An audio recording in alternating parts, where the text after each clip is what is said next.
রাত্রের ডিনারে রুটি পরোটার সাথে সার্ভ করার জন্য আজকে আমি শেয়ার করছি সয়া কারির রেসিপি। ভীষণই সুন্দর একটা রেসিপি আর খুব সহজেই তৈরি হয়ে যায়। তাহলে চলো সোজা রেসিপিতে যাচ্ছি।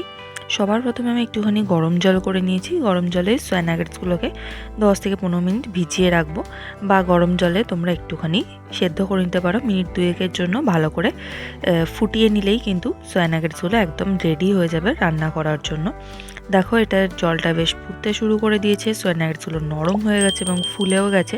এটাকে এবার জল থেকে আমি ভালো করে ছেঁকে আলাদা করে রেখে দেব। তোমাদের হাতে যদি একটু বেশিক্ষণ সময় থাকে তাহলে কিন্তু এটাকে ফ্লেমটাকে অফ করে তোমরা 10 থেকে 15 মিনিট ভিজিয়ে রেখে দিতে পারো, আর তাহলে এই সেদ্ধ করার দরকার পড়বে না। এবার ওই ননস্টিকের প্যানেতেই দিয়ে দিচ্ছি 1 চামচ তেল, আর তেলটা দিয়ে দেবো পেঁয়াজ কুচি। পেঁয়াজটাকে ভালো করে ভেজে নিতে হবে।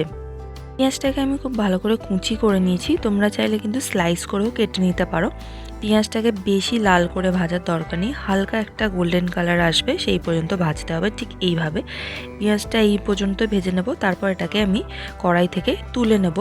আমি একটু তেল কম দিয়ে ভেজেছি, তোমরা চাইলে কিন্তু ছাঁকা তেলেও পেঁয়াজটাকে ভেজে নিতে পারো।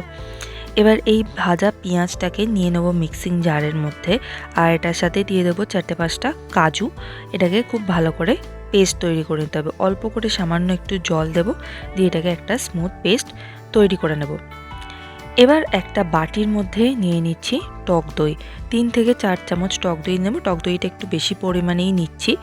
আর এটার মধ্যে অ্যাড করে দেবো লঙ্কার গুঁড়ো, ঝাল লঙ্কার গুঁড়ো, আর একটু কাশ্মীরি লঙ্কার গুঁড়োও অ্যাড করব। হলুদ গুঁড়ো দেব, আর একটু ধনে গুঁড়ো দেব। দইটাকে খুব ভালো করে আমি ফেটিয়ে এটাকে সাইডে রেখে দেব। এবার ওই পেঁয়াজ ভাজার কড়াইয়ের মধ্যেই দিয়ে দেবো আরও একটুখানি তেল। আমি তেলটা কম দিয়েই ব্যবহার করছি, 2 চামচ মতন তেল এখানে দিয়ে দেবো গ্রেভিটার জন্য।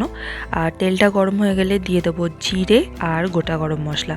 ফোড়নটাকে একটুখানি নেড়ে চেড়ে নেব। যখন ফোড়ন থেকে খুব সুন্দর একটা গন্ধ বেরোতে শুরু করবে, তখন এটার মধ্যে আমি দিয়ে দেবো আদা রসুন বাটা। 2 চামচ মতন আদা রসুন বাটা এখানে আমি দিয়ে দেবো। দিয়ে আদা রসুনটাকেও খুব ভালো করে একটুখানি ভেজে নিতে হবে, যতক্ষণ না আদা রসুনের কাঁচা গন্ধটা চলে যাচ্ছে। অল্প করে একটুখানি জল ব্যবহার করব, যাতে আদা রসুনটা নিচে লেগে না যায়। আর আদা রসুনটা ভালো করে ভাজা হয়ে গেলে তার মধ্যে আমি অ্যাড করে দেবো টমেটো বাটা। একটা ছোট সাইজের টমেটো পিউরি করে নিয়েছি, যেহেতু দই ব্যবহার করছি সেজন্য টমেটোটা ছোট পরিমাণেই দিলাম। টমেটোটাকেও ভালো করে ভেজে নিতে হবে, যতক্ষণ না টমেটোটার কাঁচা গন্ধটা চলে যাচ্ছে। 1 মিনিট পর টমেটোটা খুব ভালো করে ভাজা হয়ে গেলে এখানে দিয়ে দেবো মশলাটা, যেটা দইয়ের মিশ্রণটা তৈরি করে রেখেছিলাম, পুরোটা এখানে দিয়ে দিতে হবে। আর গ্যাসের ফ্লেমটা কিন্তু এই সময় একদম লো করে দিতে হবে, নাহলে দইটা কিন্তু ফেটে গিয়ে ছানা হয়ে যাবে। তো একদম লো ফ্লেমে দইটাকে মশলার সাথে খুব ভালো করে মিশিয়ে নিতে হবে। অল্প করে একটুখানি বাটিটা ধুয়ে জল অ্যাড করে দেবো, দিয়ে ধীরে ধীরে এই মশলাটাকে কষাতে থাকতে হবে। আর গ্যাসের ফ্লেমটা এই সময় কিন্তু একদমই হাই করা যাবে না, তাহলে কিন্তু দইটা কেটে যেতে পারে। তো ভালো করে এটাকে আমি মিনিট 2 ধরে কষিয়ে নেব। তো গ্রেভিটা যখন ফুটতে শুরু করে দিয়েছে, এটার মধ্যে আমি একটুখানি অ্যাড করে দেবো কাঁচা লঙ্কা বাটা। এটা আমি আগে অ্যাড করতে ভুলে গিয়েছিলাম, সেই জন্য আমি এই পর্যায়ে দিচ্ছি। তো কাঁচা লঙ্কাটাকেও খুব ভালো করে একটুখানি মিশিয়ে নেব। তারপর এখানে সেদ্ধ করা সয়া নাগেটসগুলোকে আমি দিয়ে দিচ্ছি। সয়া নাগেটসটাকে এবার মশলার সাথে খুব ভালো করে কষিয়ে নিতে হবে। এই পর্যায়ে কিন্তু আমি আলাদা করে জল ব্যবহার করছি না, এইটাকে শুকনোই খুব ভালো করে কষিয়ে নিতে হবে, যতক্ষণ না মশলা থেকে জলটা পুরোপুরিভাবে শুকনো হয়ে যাচ্ছে এবং সয়া নাগেটসটা ভালো করে কষে যাচ্ছে। তো বেশ কিছুক্ষণ পর দেখো মশলা থেকে জলটা পুরোপুরি শুকিয়ে এসছে এবং তেল ছাড়তেও শুরু করে দিয়েছে। এবার এটার মধ্যে অ্যাড করে দেবো পেঁয়াজ আর কাজু বাটা, যেটা প্রথমে বেটে রেখেছিলাম, সেই পেঁয়াজ আর কাজু বাটাটা দিয়ে দিতে হবে। এবার আবার কিছুক্ষণ মিডিয়াম ফ্লেমে মশলাটাকে খুব ভালো করে কষিয়ে নিতে হবে। পেঁয়াজটা তো অলরেডি ভাজা ছিল, সেই জন্য বেশি ক্ষণ ধরে কষানোর দরকার নেই। দিয়ে দেবো স্বাদ অনুসারে নুন আর গরম মশলার গুঁড়ো। খুব ভালো করে এটাকে মিশিয়ে নিতে হবে, আর একটুখানি মশলাটাকে ভালো করে কষিয়ে নিতে হবে।